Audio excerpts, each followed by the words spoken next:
आज मु आपण मान सहित बुट डाली रे गोटे बहुत ही बढ़िया मसला पिठार रेसिपी शेयर करी। नमस्कार, मु रश्मि रश्मि यूट्यूब रे आपण समस्त को स्वागत। आशा करुच्ची आपण मानकु आज रही पिठार रेसिपी निश्चय पसंद आसीबो। तो एबे चलंतु स्टार्ट करिबा आज रेसिपी। आज रही पिठा बनवाई मुझे गोटे कप बुट डाली को पाखापाखि 3 ରୁ 4 घंटा हम भल भाव में बतुरी नहीं। तो ये देखिपे बुट डाली पूरा भल भाव में बतुरी जाइए। तो ये बुट डाली को आम गोटे ग्राइंडर जार दबा एबी से दबा 2टा कंचा लंका ता सहित 4 कोला रसुण खंडे दबा अदा। राग जदि आपण मैंने अधिक खाऊे तो अधिक लंका नहीं पारे। ता सहित गोटे चामच गोटा जीरा दबा बिना पानी देकी आपको पूरा भल भाव में चिकन कर बाटी आनिबा। तो ये देखिपे डाली को मुझे पूरा चिकन कर बाटी नहीं। तो ये चलतु ये डाली को आम गोटे बाउल को ढाई नवा। तो ये गोटे बड़ बाउल नहीं जाइए बाउल के बाटिक रखि डाली को देदबा। बटा डाली को बाउल दे सारा पर एबे चलतु अल्प किसी मसला एम दबा। तो प्रथम ये दे दूची अल्प धनिया पत्र अल्प देवे बहुत बढ़िया बास्ना आए।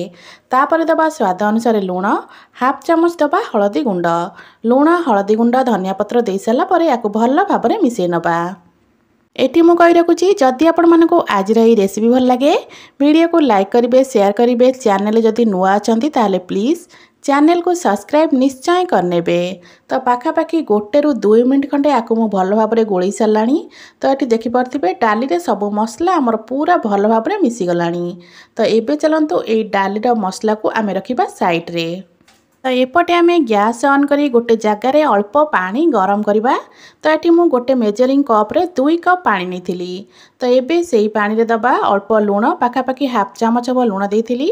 ता सहित ये मुझे अल्प नहीं जाइए चिली फ्लेक्स बिल्कुल ऑप्शनल अच्छी आपण मैंने चाहिए स्किप करें। एबे पानी को आम भल भाव में गरम करनबा। पाखापाखि 1 ରୁ 2 मिनट पर पानी आमर भल भाव में गरम हो।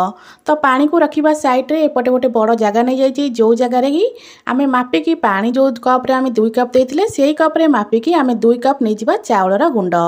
एटी मु किणा चाउल गुंड नहीं आपण मैंने चाहिए होममेड चाउल गुंड यूज करेंगे। चाउल गुंड जगह आपण मैंने सुजीर व्यवहार करेंगे।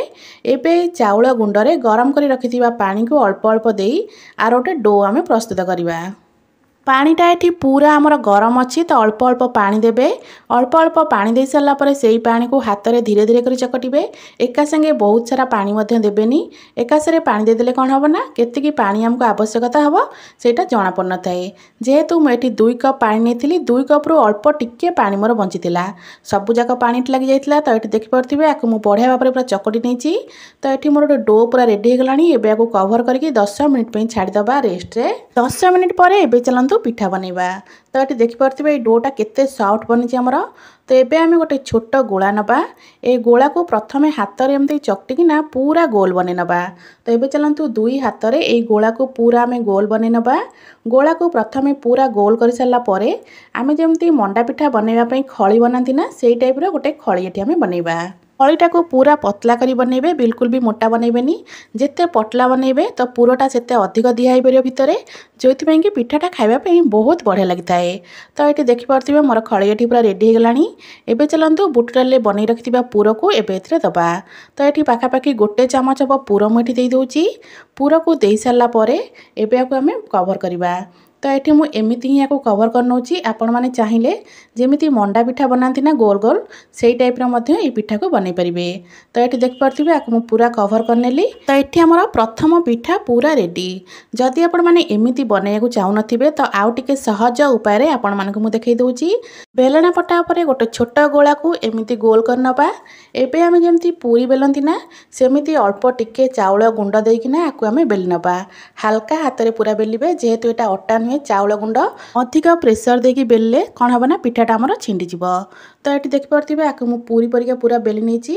तो यहाँ टिके बड़ साइज अच्छी। तो ये चलतु आपको पूरा सुंदर भाव में बनवाई गोटे ग्लास रे आपको एमती काटी नवा।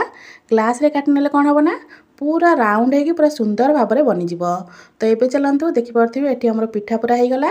एबे आम बनई रखिथिबा पूर को ये पिठार देदबा जमती आपण मानकु प्रथम देखई सेमती ही आपको एमती कवर करने। तो ये आम पिठा पूरा रेडी होगला। एबे चलतु सेम प्रोसेस रे सबुजाक पिठा को बनई नबा। तो ये देखिपे सेम प्रोसेस रे सबुजाक पिठा को बनई नहीं। तो ये चलतु ये पिठा को आम स्टीम करवा। स्टीम करने गैस उपरे गोटे कड़ाई रे अल्प पानी बसैकी गरम कर पानी गरम होला परे मझिरे गोटे रिंग रखी नबा।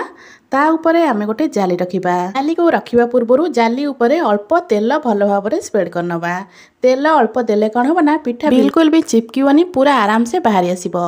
तो एबे जाली रखी नबा। जाली रखी न सारला परे एबे आमे बनेकी रखिथिबा पिठा सबको ये जाली उपरे रखी नबा। जेतिकी जगह हबो बस सेतिकी पिठा देबे। बेसी पिठा बिल्कुल भी खुंदिकी देबेनी। तो बेसी पिठा देले कौन हम ना पिठा सब जॉइंट टाइप रो होइजिबो। तो बस एतिकी मोर पिठा जगह हेतला। एबे को आमे कवर कर दबा। कवर करके पाखापाखि 10 मिनिट पई भल भाव सिझाई दबा।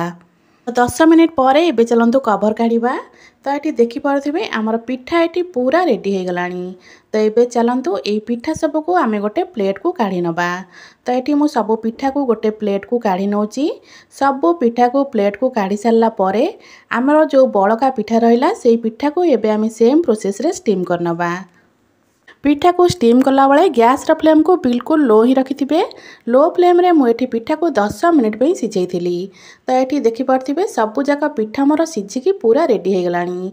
तो देखिपे केते सुंदर देखाउची आज ये पिठा। देखापी जी सुंदर लगुच खावाई सेतिकी सुआदिया। बिना तरकारी रे आपण माने एई मसला पिठा को खाई परिबे। आशा करुची आपण मानकु आज ये पिठा रेसिपी निश्चय पसंद आसथिबो। पुणी आसीबे गोटे नुआ रेसिपी नहीं। से पर्यंत रहउची नमस्कार। जय जगन्नाथ।